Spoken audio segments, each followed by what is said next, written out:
Good evening, everyone. Welcome to Ottawa Experts. I'm your host, Moni Dujeji. And on tonight's show, we are going to be talking about a topic that for many individuals is a bit of a taboo, and that is death and dying. Not only does it make people feel uncomfortable, but also very afraid. It's as if we don't talk about it, somehow it's not going to happen. Well, we all know that death is one of those things in life that is quite inevitable for all of us. And what I would like to do on this evening's show is to shift the conversation a little bit from being one that is grounded in fear and uncertainty into one that is more grounded in openness and in curiosity on a stage of life that we're all going to be transitioning through. And my guests here tonight are here to help me do just that. With me are here beside me is Sylvie Robert, and Angela Sumegi. Now, Angela Sumegi is Associate Professor of Religion at Carleton University, who teaches a course on death and the afterlife, and who is the author of a book called Understanding Death, an Introduction to Ideas of Self and the Afterlife in World Religions. Angela, welcome to the show.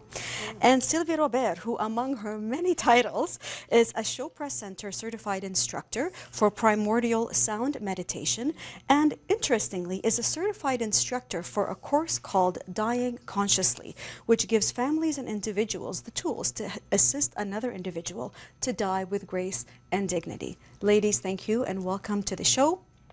And I should mention that we were going to have on our show someone from the Canadian Hospice Palliative Care Association speak to us about some of the practical tools and the resources that are available for individuals to have the conversation around end-of-life care. But it turns out they're having a conference about this very topic that we're talking about tonight. Yes, they were having it yesterday and it continues on today. But they did send along a website link for those who are interested, and I think we might be seeing it on the screen very shortly. It's for the Advanced Care Planning. It's a website that you can visit to receive all the tools that I just mentioned to begin to have the conversation around planning for your end-of-life wishes and making sure that those are fulfilled. But for now, in the studio, we turn to Angela and to Sylvie. Angela, let me begin with you. What is it? Tell me just a little bit about your story and what is it that got you interested in this whole topic of death and dying? Well, I'm very happy to be here. Welcome. Just to say that first, and thank you for inviting me. Actually, the course that I teach, I took that over from a retiring professor many, many, many years ago, maybe nearly 20. And in the years that I've taught it, it has become extremely popular. Right now, it draws 600 plus students every year. 600 students every year? Yes. Wow, that's a very full lecture hall. Well, there have Or it several online. even. Oh, Have it wow, but online still. as well. Wow. And but in 2010, my husband of 40 years died and left me. And from that point, the subject kind of became a little bit more personal. So, Well, I'm quite curious to hear about some of the work that you've done and the research that you have done to kind of tie in how world religions see death and the afterlife. So thank you for that. And Sylvie, tell me a little bit about you and tell me about what is it that draws you to this subject as well. Thank you, Moni, for having us here. This is such an honor. And it's good because we're going to talk about death, which is the taboo. A taboo, yes. And we need to talk about it. And it's just about, for me, I went to go and heal myself, and I was really sick when I was young. So I went and got some help and meditation, energy healing, a lot of different things. And then I learned about that. And when I did the dying consciously, I got to experience what it is to feel at peace with the dying. And I used to be scared of dying one day and everyone that would be dying or ghosts or whatever. I would be scared of all that in the past because we're scared of what we don't know. We're scared of what we don't understand and what we don't know.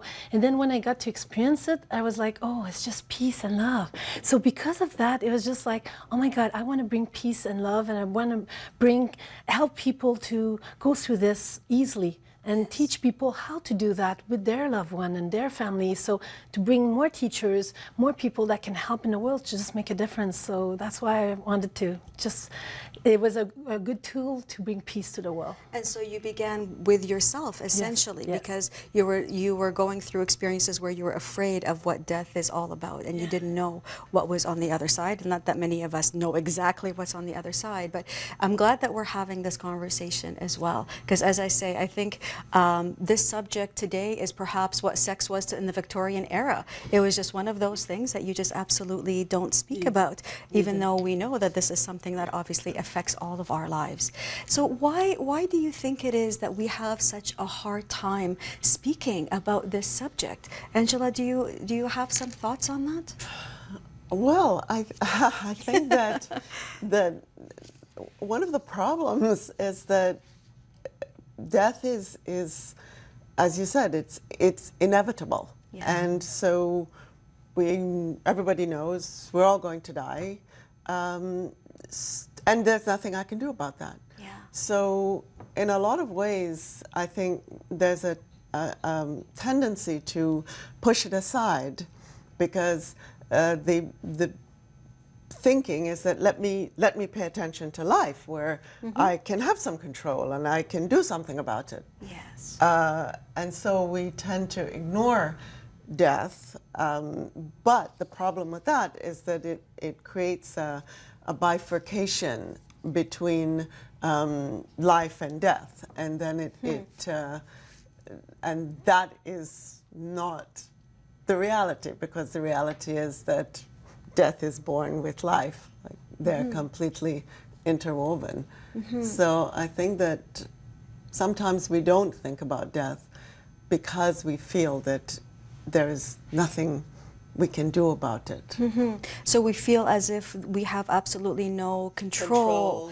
Yes, and so because we feel that there's no control, and maybe we don't know what is involved, how it's going, all the details and all the fears come up, so we just push it aside. But you know, it makes me think of a wonderful saying from, did you ever watch Mr. Rogers on TV? Fred Rogers? He had some of the most beautiful sayings to help individuals discuss topics that were difficult. And one of the sayings that he had, which I love, is what is mentionable is manageable. Once you speak about it, you kind of remove some of the mystery and some of the fear, and then you begin to learn and begin the process of how to manage it. And so what is your experience, Sylvie, in terms of why you see people being afraid of just speaking about death at all? Because a lot of people, death represent losses in their lives. Loss. Losing a loved one, losing your life, losing everything. Yes. So it's about loss and it's about changes, and they don't like that. They like to be in the bubble and say everything will be fine. I can't die, and they don't want to lose control, because if they lose control, because it's like, what will happen? Yes. So it tests their faith. It tests at the core, because really life is all the process of little death. We get to... Hang on, so you're saying that life is a process of little deaths. Yes. Explain to me what you mean by that. How do we die a little bit every day? Exactly. Well, we die every day because... Or every moment? Yes. I don't know. You tell me. Well, it will be biologically our cells renew all the time. Our cells die. This is true. Okay, the oxygen, everything. So we can talk at a different level. Also, it's like there's always changes. You can't do something that will be always the same. There's always changes. So there's always a death of the old ways of doing it.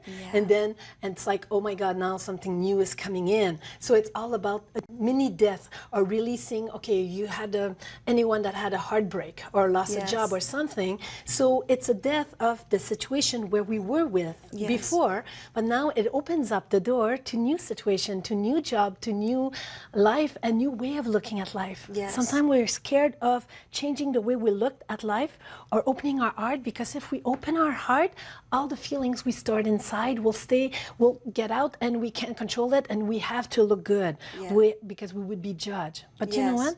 It's us. We're the difficult. We're judging ourselves. Yes. So it's just to let go of all those little things, and the more you surrender to life, little things like that, little death, sometimes they're big one, big steps, but the easier it's going to get. That's an interesting way of looking at it, because I wonder if that's a way for individuals, well, first of all, it's a way to reframe the whole conversation. It's reframing what it means to have death. Yes. Well, that's a very, that idea is very similar to something that we might find in Buddhist philosophy. Oh, yeah. Okay. Because Please share that. in Buddhist theory, then the person, life is, and the person is continually coming into being and passing away, coming into being and passing away. At every moment, there is birth and death. At every moment, there's a new moment. And at every moment, that moment passes and it's gone. And then there's a new moment. And so death then, from a Buddhist perspective, becomes something that's kind of just something that we notice a little bit more. We don't notice this coming into being and passing away that is continually happening as life streams on, or as the person runs on like a river. Yes. But we notice the death moment. Yes. But from Buddhist perspective, that is simply a larger moment, a more noticeable moment. More noticeable. And then that moment passes, and then there's another moment. And so And is it's, this in a way a practice to notice how we are dying a little bit every day, whether it's to an idea or to old beliefs or to a way of seeing something that we hadn't seen before? Is that a way of looking at death? Is that? Well, certainly there is a practice Yes. in recognizing the impermanence, recognizing the change, recognizing the moment arising and the moment passing. Yeah. The moment, Embracing that. and realizing that every moment is a fresh moment. Yes. And it's really about living consciously. Yeah. It's not about all the death, it's really about living life fully. Yeah. And Deepak Chopra used to talk about, well, he still does, about like, it's like a butterfly. In order to become a butterfly, the DNA has to change. It's the death of the previous stage. Yes. For the cocoon, in the cocoon, they change completely, and then it's a beautiful butterfly. Yes. So when you're in the cocoon, you're scared, and that's where a lot of people are when they think about death. Yes. But then when they realize and when they finally let go, that Yes. cocoons open up, and then they're the butterfly and they can fly. Well, I wonder, it's interesting that you say that, because I wonder if this is a way for individuals to begin to gain control over this process. One of the things that I mentioned earlier is the guests that we were going to have on, we're going to speak about the individual making their wishes known beyond just, taking care of your estate and taking care of your will and all of that, which is all very important elements in terms of preparation. Really examining what your beliefs are, and really examining how it is that you choose to have an end of life experience. And this is something that is a new idea for me, I will tell you. I've never really looked at it in that way myself, as I do have some measure of control in terms of what my wishes will be when it comes to that stage. Are you finding any of this in the people that you speak to or in the work that you're doing? I'll begin with you, Angela, in terms of the control. People are trying to get control over the experience? I think the work that I do is primarily, examining the religious responses to death and afterlife. And when we talk about it in a classroom setting, often we're talking about what Sylvie said, the what goes with death, loss, and what kinds of loss. And one of the largest losses is control. Control. And that is something that creates fear, because perhaps especially for our society or for our historical period, because we are so accustomed to choice and control. Yes. I want my coffee this way and not that way, I want my death this way and not that way. So it's very important, but so I really don't know how we go forward there, because sometimes one needs to abandon control. Yes. Sometimes one needs to just let go. Let go. And are there any religions or any philosophies in the world where this is not an issue, where control is just something that is not there? Where they are just in complete surrender, or whether they are in complete acceptance as of this just being simply another stage of life? Certainly, I think that you would find in the monotheistic traditions of Judaism, Christianity, and Islam, where there's a sense that my life is not mine. God owns. God, my life is from God. Yes. And my death also is from God. So for those religious systems, then death is something to be accepted as from God. And not to be, fought. And there is no control, because ultimately I have no control over how tall I grow, or, I am always in God's hands. I see. So there are those, and then there are other religious systems, Eastern systems, Buddhism or Hinduism, where there would be the idea that it is my mind, where I do have and can have control over my mind. I may not have control over my body or what, Okay. but it's possible that I could have control over my mind. Interesting. Well, the mind is a very powerful instrument, as we all know, in terms of how it can help you shift in and out of different situations. You can choose. You can choose what you think. Yeah, but I want you. Yes, of course. You can choose what you think. Yes. Sorry. No. Go ahead. Go ahead. You can choose what you think. You can't control really the mind, but you can control or decide what you're going to think. So that's one way of. Some That's people would say control. controlling at the same time. So for me, instead of saying controlling, I know with a lot of religion, I totally agree with the different places, different spirituality, religion and places.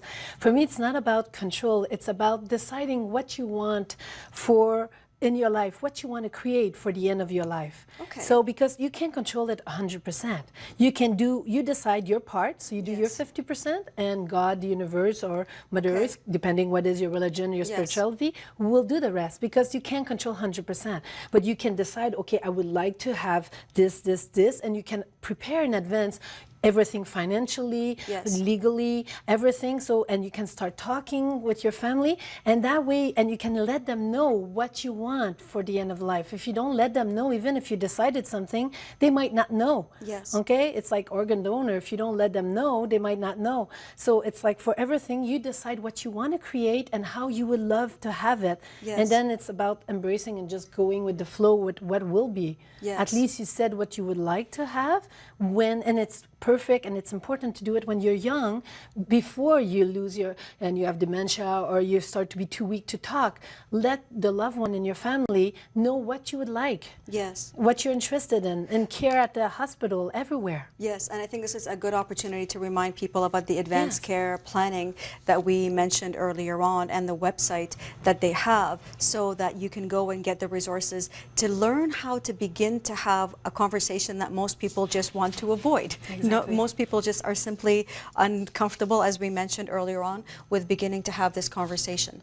And do you think you can control at least how you think about death? Can you kind of change your perspective on what dying means as a way of learning to manage that process better, to remove some of the fear from it? You can change your perception.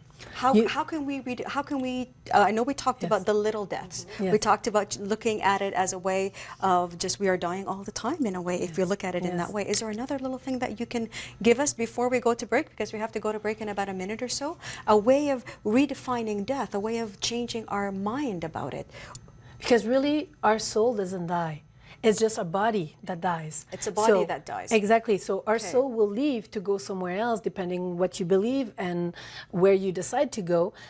So it's the soul continues. So we're always living. We're always living. So it's not really about dying. It's preparing to go on the next journey, on the next place you want to go, wherever you want to go, infinite worlds. Wow, I love how that's described. It's just another journey that we're going on. Well, we do have to go to break at this moment. Please stay with us as we continue our conversation on death and dying. And this is a live show. So if you do have any questions, please feel free to call the number that you see on your screen. Please stay tuned.